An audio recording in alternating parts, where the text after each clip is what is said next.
What is up, y'all? It is your girl, Brand New, and I'm back in the building. Today I wanted to talk about something that's been on my mind for probably the past 6 months. I have not did, a podcast on it, so I definitely wanted to do a podcast before it left my brain. So I want to talk about the Black community and how really we're really not a community anymore. When I was growing up, I felt a sense of community. I remember living on this street that I was living on as a young girl, and my godmother was right down the street from me. I had my brothers, and I had the lady that did my hair. I had the one lady who I played with her children. That was my community, and all I'm saying is now it just feels like there is no sense of community really for young Black children. It's harder these days to get a babysitter. Back then you had grandmothers were actually grandmothers. They weren't trying to go out all the time. They were staying in the house, baking cookies with the kids. I am not at all saying that a grandmother should get her grandchildren every weekend or, because at the end of the day, her kids are grown, but be a fucking grandmother. I notice that with people. I'll be on social media and I'll hear a lot of women saying, oh, well, I couldn't go travel, or I couldn't do what I wanted to do this weekend. I'm working on these hours at my job, but when it's time for me to do something for myself, I can't find a babysitter. My mom or my aunt, they won't help me out. My sisters, a lot of times these people come from bigger families and they can't get that help. They don't have that sense of community where this person is willing to help out. Or maybe you don't know how to do your child's hair and your sister is a hairstylist, but yet she wants to charge you high ass prices to do your child's hair when really she should just do it for free.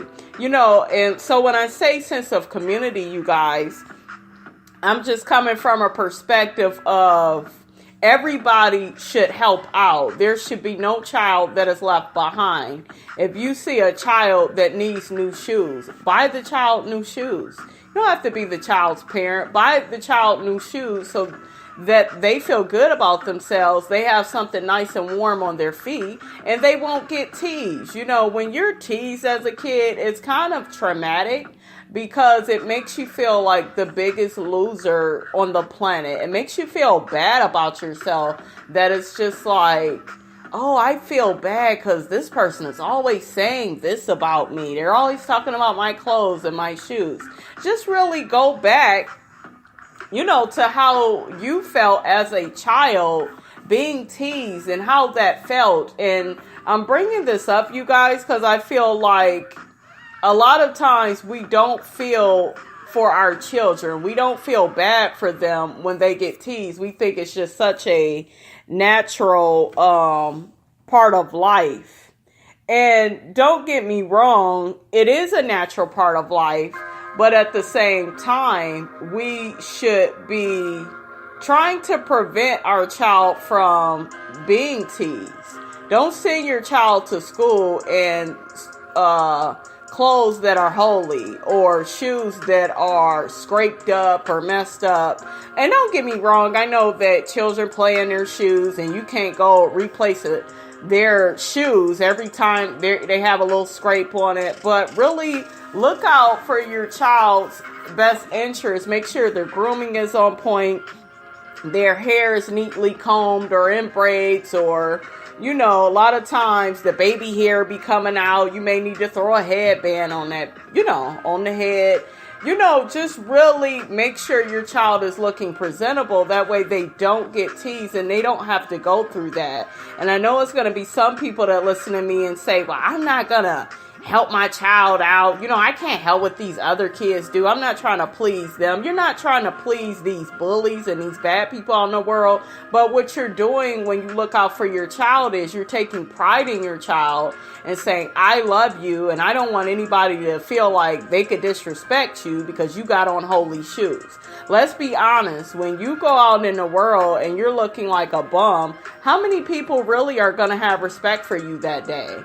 Whereas if you are put together or you're just looking decent, just putting your best foot forward. Because I'm a person, you guys, I don't dress up all the time. I just don't. I try to look casual and presentable.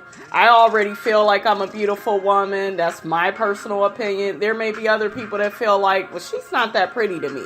Or maybe she should lose some weight. Or maybe this is not right. People are always going to pick us apart, and we may not ever be good enough for certain people. And the same is here. I may see somebody, they may feel they're beautiful. I don't think that they that cute.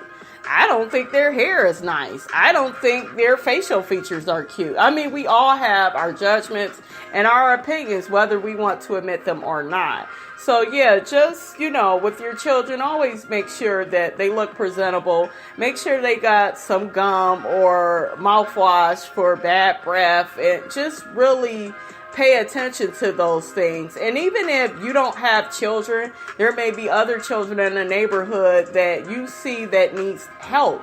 Help them. Be a part of the community. Be a part of the solution to problems. Because what I do notice is a lot of people will sit on their sit on their throne. You know what I'm saying? Get on their high horse and talk down about other people and don't want to help. These are the people that's always pointing out the problems, but they never have a solution for the problem. And I cannot stand those people. I don't really even engage with those type of people. I know of someone recently, she was telling me that she tried to get somebody to babysit her child, while she travels, while she goes to work.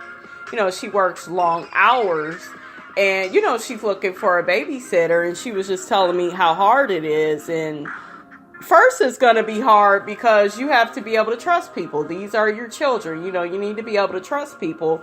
But on the second hand, it's just like, people are very judgmental. She had told me that she had reached out to a lady, and the lady had criticized her for who she left her child with at one point. And the lady was just like, oh, well, you shouldn't leave your child with that person. You shouldn't do this, you shouldn't do that, and you shouldn't dress your child like had all these fucking opinions.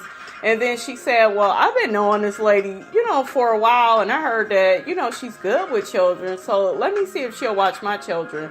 And guess what? This same lady wasn't even willing to watch her child, but she had all these motherfucking opinions and excuses of what this lady should be doing with her child or her children. And, you cannot be like that. Be a part of the solution. Be a part of the fucking community. Stop sitting up here on your high horse. You're judging and, oh, you shouldn't leave your child with this person. But are you willing to watch the motherfucking child? I've had people tell me in my own life, don't leave your child with this person. They don't even know the fucking person. Well, I don't think that. Can you watch my child? Well, no, I can't. Well, shut the fuck up. I'm not interested in your motherfucking opinion about what I'm doing in my life. Like, what the fuck is wrong with people? So, yeah, I look at life now, you guys, and yes, we have social media. Yes, we are able to reach a lot of different people out in the world, but there is no sense of community. There is no, I can't really even tell you if I trust my neighbors like that.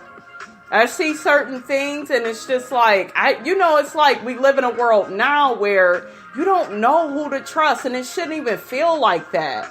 We should all feel connected, and not just because we're all black, we're all white. It should just be a sense of community, like we all come together. We all see that man is unemployed, so if we know somebody in our neighborhood is unemployed, or maybe our neighbor or something, we are out looking for a job. If you know you have a job and you know somebody need one, See if they hiring at your job. See what jobs are out here that maybe are hiring felons or people that, have a really bad record, or like be a sense of resource to somebody in your community.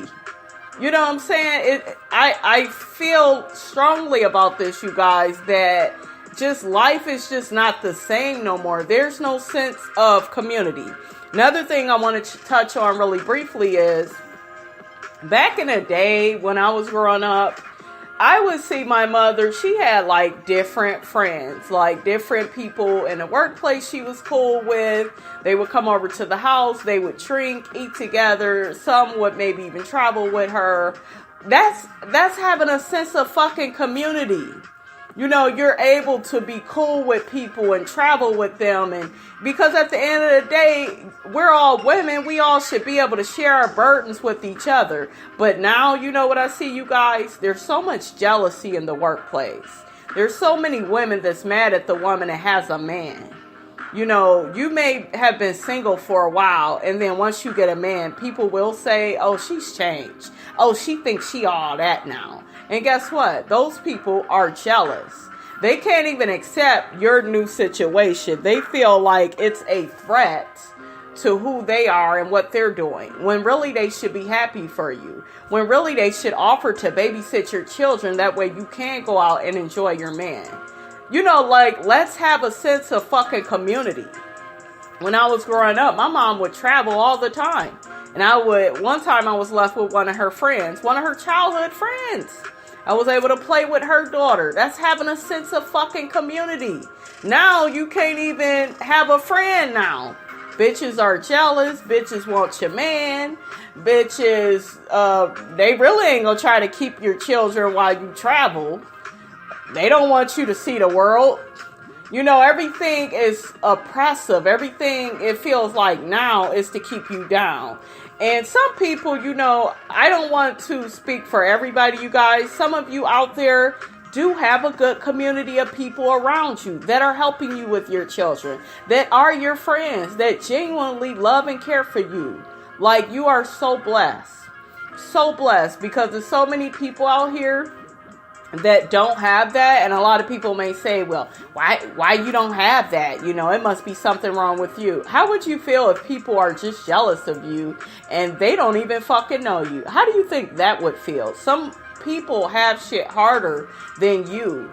Maybe they've tried to have female friends and everybody ends up jealous, or everybody ends up keeping secrets. Everybody is jealous that you are the one in the crew that has a man and has a child, and you go on family trips, and you know what I'm saying? It's just life is so different from, I know I was born in the late 80s, 85 to be exact.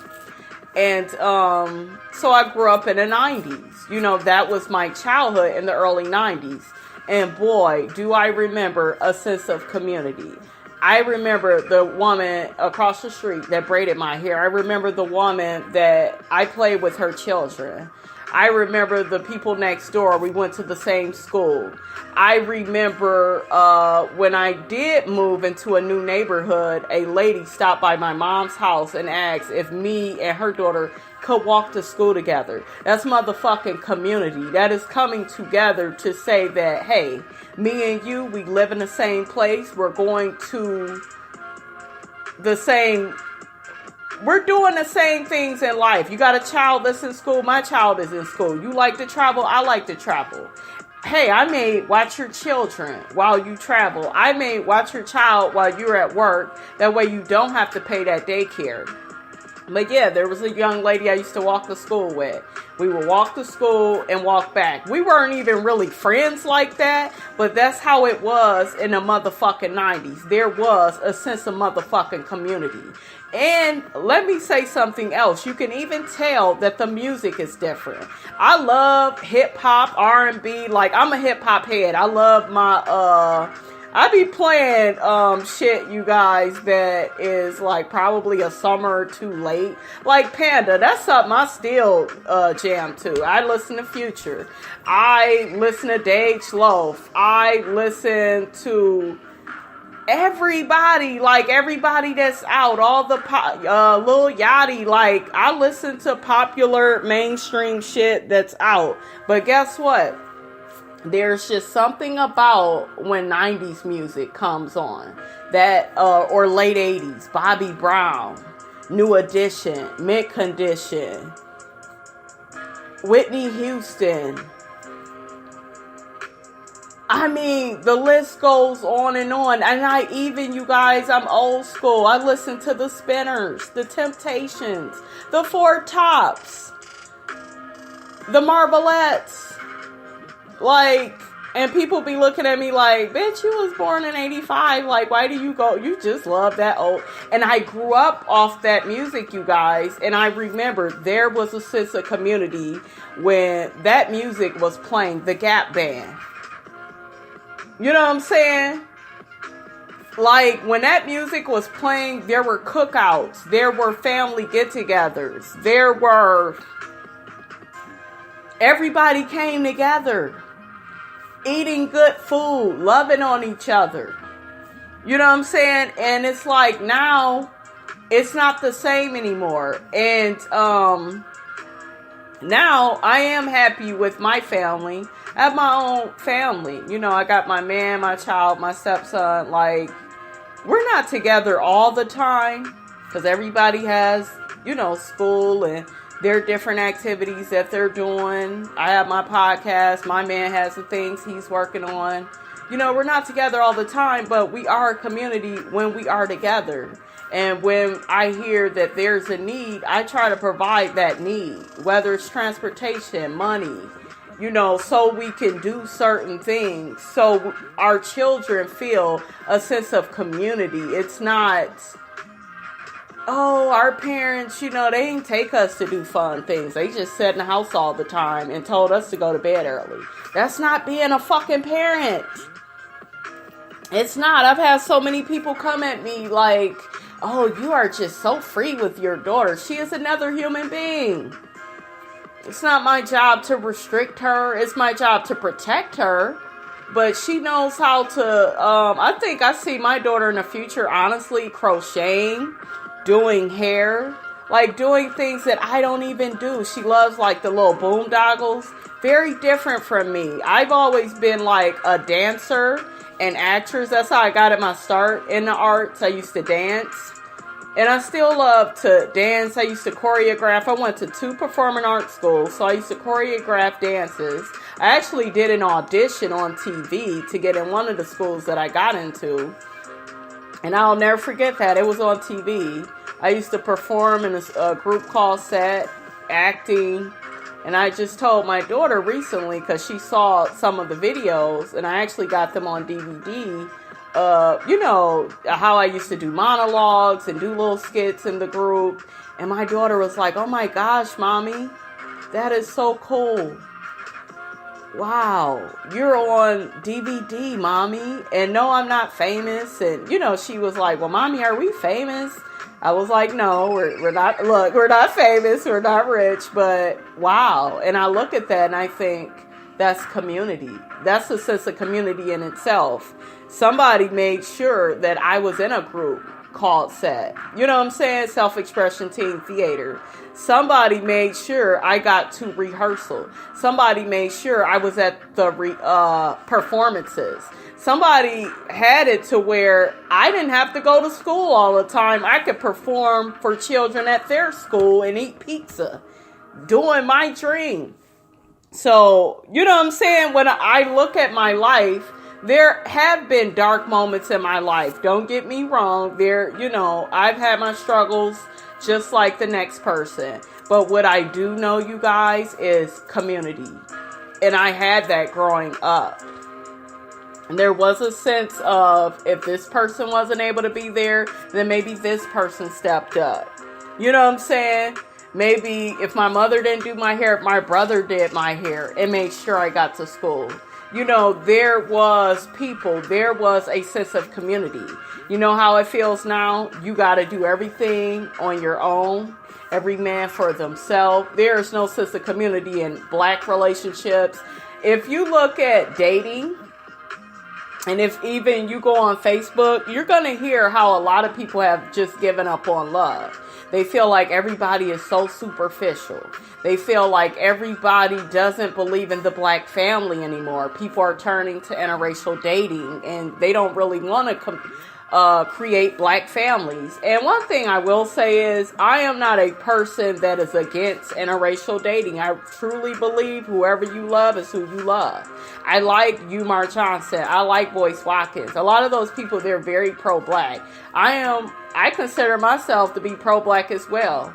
But I will never tell somebody, oh, wait, don't date that white woman. Don't date that white man. You find love with who you find love with. You have a sense of community, maybe not just with black people. Maybe you were not able to find that within the black community.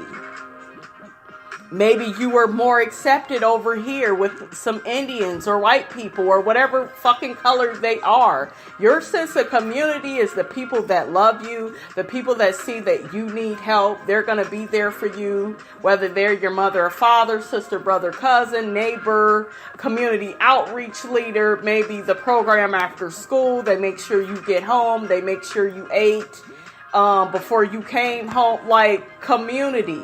You know what I'm saying? It takes all of us. It shouldn't just be, oh, I work my job, I did for my child. If you see a child that is in the lunchroom and they don't have any food. I remember one time I was at school, and I was in high school, and I was sitting with a friend, and she didn't have much money, and I worked at KFC.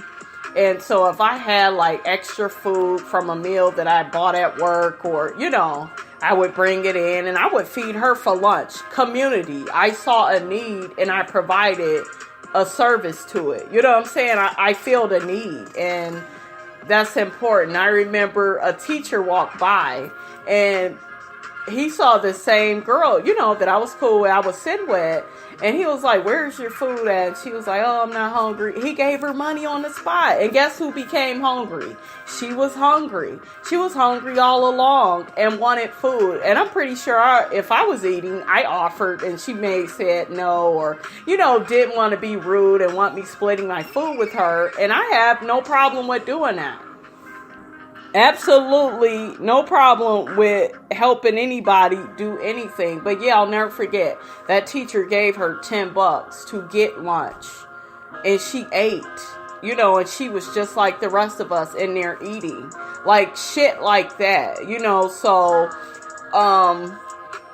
the basic message that I want to get across to you guys is develop a sense of community. Now, I will say you can't trust everybody. Times have changed. I do want to stress that.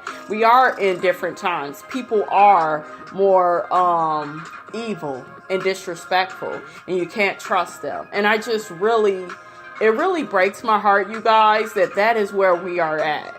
You know, it hurts my soul. It really does. Because like I said, I remember being a child that grew up and had a community that raised me.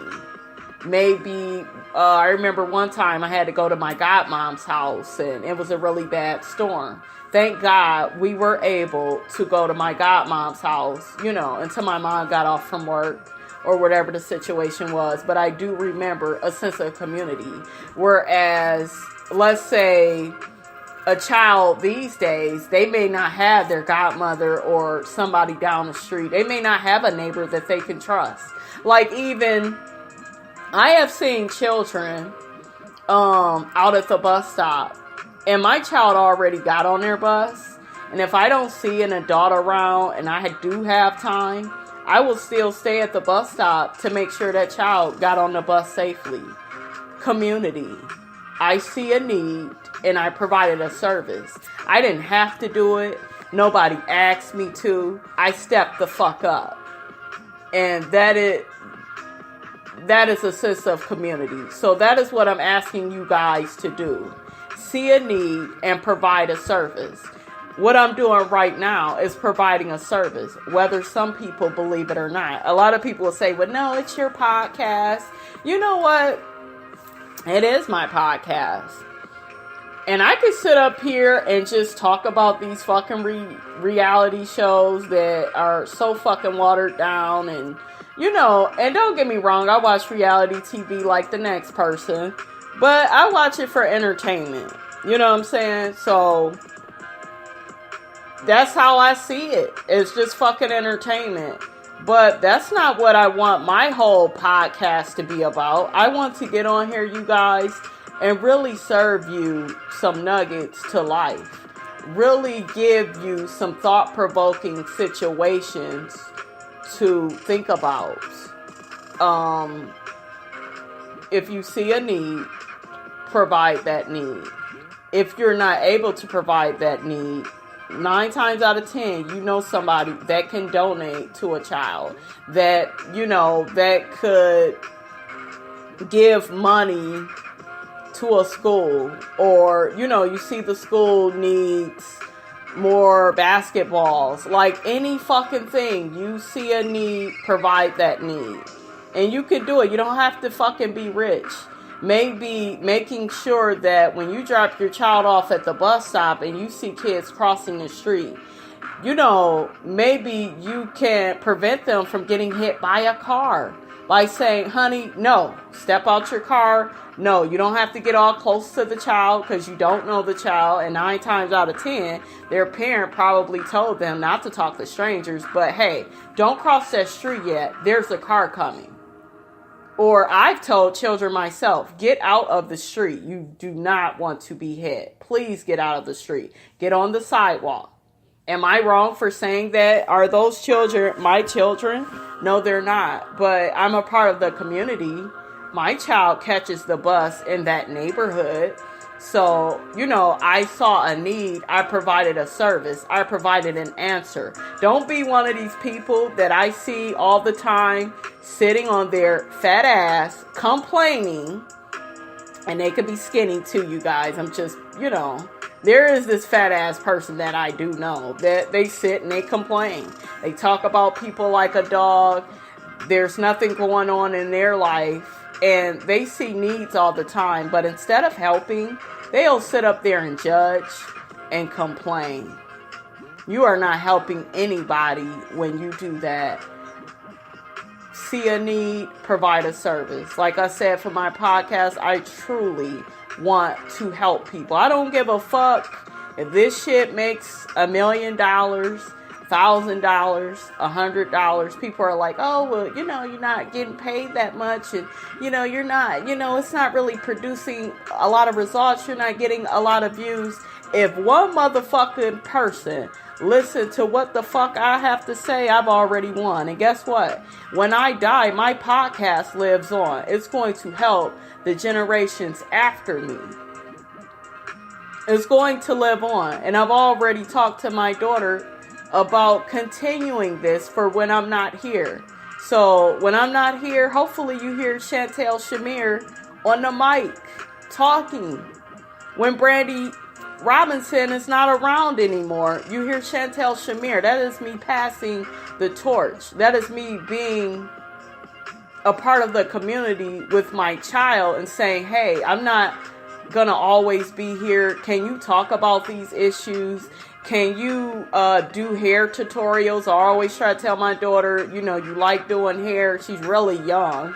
But as you get older, if you like doing hair, why don't you put some videos on YouTube on explaining how to do a hairstyle?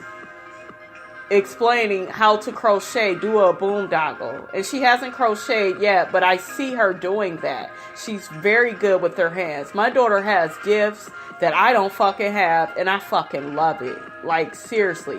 I saw her learn how to do her little boondoggle. I was like, girl, I could never just sit there and figure that shit out.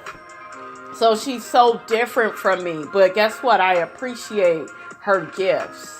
You know what I'm saying? I appreciate her gifts. She appreciates my gifts as being a speaker. And, you know, you guys, I've wrote ebooks. They are on Amazon under Brandy Robinson. What I Expect from Myself and Others was my first ebook. Hurry Up, Get to the Good Part is a motivational ebook. The first book that I just mentioned, What I Expect from Myself and Others, is a book about me being in my 20s and journeying into being a positive black woman, like going through life and trying to deal with different situations. Is It Me was a book about dealing with a narcissistic mother for those women or men out there that have dealt with a narcissistic parent that is all about themselves. They cannot take you growing up and having a life of your own. So you may say, well, Brandy, why are you bringing this up? Why should we care? I am providing a service. I am a part of the community. I saw a need and I provided a service. There's going to be so many young women out there in their 20s that may have cheated on their boyfriend and didn't know why they did it. I talked about that in that book. You know what I'm saying? There's so many women that have went through domestic violence. In my Is It Me book, that character deals with domestic violence. I've went through domestic violence myself. That's why I was able to write about it. I see a need. I'm providing a service. There's so many women that can relate to that. I could just sit in my life and not participate and see needs and turn a blind eye and, just sit on my ass and judge and criticize and do those easy things and not see a need and provide a service and help somebody. I care about helping people. So many people get their ass on YouTube and, I have all these views. I don't see why and how some certain YouTubers have views. You're not talking about shit. Who are you helping? You're being entertaining, but help everybody and talk about different subjects. You know what I'm saying? We're all human. No matter if you're rich or poor, we're all going to die. This shit is going to be a wrap one day. You know what I'm saying? So I care about seeing a need and providing a service. And all I'm asking you to do, whether you write, dance, sing, write poetry, when you do those things, you are seeing a need and you are providing a service.